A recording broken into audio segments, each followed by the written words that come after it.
Diduga jadi korban salah sasaran tawuran, seorang pelajar berinisial MRS, 16 tahun, warga Kecamatan Kalidoni, Palembang mengalami luka bacok. Tidak hanya itu, handphone milik adiknya jenis Oppo A16 serta sepeda motor milik Reza yang merupakan teman korban juga diambil oleh rombongan pelaku tawuran yang berjumlah kurang lebih 10 orang. Hal itu terungkap setelah saudara kandung perempuan korban bernama Erna membuat laporan ke SPKT Polrestabes Palembang. Berdasarkan data yang dihimpun, peristiwa kejadian itu terjadi di Jalan RA Abu Sama, Kecamatan Sukarame, Palembang.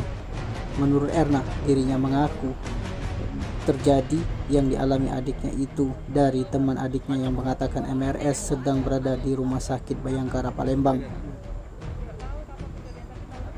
Dari keterangan teman adiknya, lanjut Erna, mereka dikejar oleh 10 orang yang tidak dikenal saat melintas di TKP. Mendapat informasi adiknya di rumah sakit, Erna bersama keluarga langsung mendatangi Rumah Sakit Bayangkara, Palembang. Adiknya mengalami 50 jahitan dan luka bacok di kepala, tangan, dan kaki. Untuk laporan korban sendiri sudah diterima pihak SPKT Polrestabes Palembang.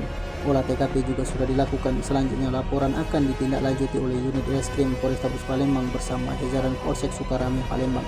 Palembang nih apa? Mau laporan. Laporan apa Bu? Ini adik kami tuh kena kena tawuran lah. Bacok gue. Iya, kena Adek bacok, apa ya. anak itu? Adek. Oh, adek. Kapan kejadiannya Bu? Nggak tahu kapan kejadian, tapi tahunya kami cuma pagi-tagi. Apa? Rawat di rumah sakit. Luka mana be? Lukanya yuk. Di sini di kaki banyak pokoknya luka bekas bacokan. Menurut keterangan kau teman-temannya seperti apa? Bisa ada? Belum ada temennya yang ikut semalam sih. Ini tadi teman-temannya yang ngabari kami cuma. Nah, yang ngabar itu seperti apa ceritanya? Dia ngomong tadi katanya kena begal, soalnya motor sama HP-nya dibawa. Oh, hilang juga motor sama HP-nya. Dia kan dua, yang satu di rumah sakit cabang Caritas Tombo, yang satu adik kami itu di Bayangkara. Di mana itu lokasi kejadian? Di Jalan Baru, depan McD. Yang baru Depan McD. Pokoknya sudah diterima oleh polisi.